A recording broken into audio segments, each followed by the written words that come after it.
Hey people, Indrid here. Welcome.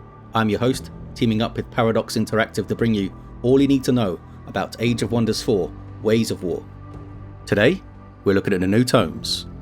Let's do it. The Tome of Discipline. A tier 1 tome with order and materium affinity to unlock your unit's inner potential, empowering their attacks and cleansing their bodies. A combat spell first. The Mantra of Purification gives early access to status removal and a heal to a single target. This can get you out of a poor or unlucky tactical situation early on and help sustain your forces. Focus Aim enchants ranged, battle mage and support units, giving them the Focus Aim ability, which guarantees a hit for when you really need an attack to land. Empowered Strax is an enchantment for polearm, shield, fighter and skirmish units. This gives +2 physical damage and a base 60% chance to stun on the third attack. This gives great control potential, especially if you can lower enemy status resist. Inner Master is a minor race transformation, granting some status resistance and boosting healing received. This really helps your units recover from big hits. Now a special province improvement. The Monastery. This counts as a conduit, giving city stability and draft, with more of those things for each adjacent farm. Lastly, for the Tome of Discipline, the Monk. A tier 2 fighter with good mobility thanks to a leap, a self-heal, and combo attacks where the third strike deals extra spirit damage in an area. The Tome of Shades. A tier 2 tome with Materium and Shadow affinity. Debilitate your enemies with the blind status, and then strike their weak points for extra damage.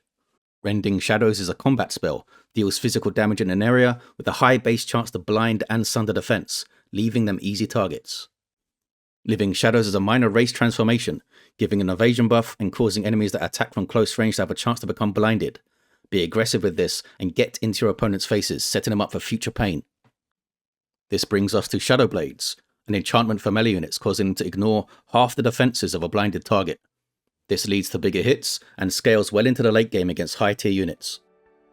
The Shade Network is a structure that gives knowledge income, with more for each city you don't control that borders you. Your spying eye is able to learn stuff from your neighbours. And finally the Shade, a tier 3 skirmisher. These guys are designed to constantly harass enemies from range with a blinding dagger throw, before going in for the kill with a fatal strike, a melee attack that deals more damage based on enemies missing health. They also have Shadowed Escape, which blinds nearby enemies and teleports away when near death. With some enchantments and support, these guys can be an absolute menace. Now in tier 4, the Tome of Prosperity. An order and nature tome that brings your units healing through grace and helps your late game economy flourish. First, a special province improvement, the Shrine of Prosperity. This counts as a conduit and gives stability and food for each adjacent farm or forester. It also converts 10% of your food income into gold and unlocks prosperity wildlife units for recruitment. More details on all the new wildlife units in a later video. Blessed Armors is an enchantment that gives your melee units +2 resistance and the Inner Grace trait, which gives stack of grace for the unit every turn they don't have one. This is a really powerful sustain in prolonged fights that doesn't cost you any action points or spell casts. Grand Protection is a combat spell, giving huge buffs in a large 2 hex area. Units get 2 stacks of grace, 2 stacks of regeneration, plus 3 stacks of bolstered defense and resistance, getting them ready for a big fight. Staves of Grace is an enchantment for your support units, giving them the Inner Grace trait. It also gives them the Cleansing Rain ability, which is great for clearing statuses and means all their support abilities will grant 1 stack of grace. The Garden of Affluence. A city structure granting +10 stability, plus gold and mana income for each farm and forester in the domain to boost the city's economy. Costing you mana and gold, you can summon the Prosperity Dragon, a tier 5 mythic wildlife unit with powerful protection and healing. Finally, and also in tier 4, the Tome of Calamity. With Chaos and Shadow affinity, this is for those that want to benefit from destruction and punish enemies with Ghostfire. Accursed Projectiles. Enchants units with extra fire and frost damage on their ranged attacks, as well as the chance to inflict Ghostfire. A really nasty offensive enchantment to rack up kills. Another enchantment, Accursed Armor.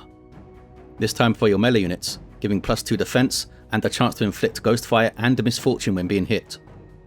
This is another great pick for an aggressive tactical playstyle, where you are built to trade hits in melee. Ritual of Calamity is a siege project, where all defenders get a Ghostfire stack at the start of combat. It also destroys battlements and towers, plus summons 2 accursed ogres for the attackers, a great start to your siege. The Comet of Calamity is a devastating combat spell. Hits all targets in a big 2 hex radius with fire and frost, as well as inflicting 2 stacks of Ghostfire and Sundering resistance. plus having a chance to freeze. A suitably calamitous way to start a fight for anything on the receiving end. Desecrate Land is a terraforming spell, which turns a province to ruin and desolate terrain, hurting your enemy's economy. This also grants rewards and alignment as if it was pillaged. The Calamity Dragon Summon. This also ruins a province and turns the terrain desolate, then summons a tier 5 mythic wildlife unit with powerful offense. And finally, the Accursed Shrine. This special province improvement counts as a conduit and gives a reason for all this ruin, granting pretty much all types of income for adjacent ruined provinces. It also allows you to draft Calamity wildlife units. More info about these guys and other new wildlife in a later video, but they don't look too friendly. That wraps up our look at the new tomes. How will you use this new arcane knowledge? Be sure to subscribe to this channel for all things Age of Wonders 4. I've been Indrid, and thank you all for watching.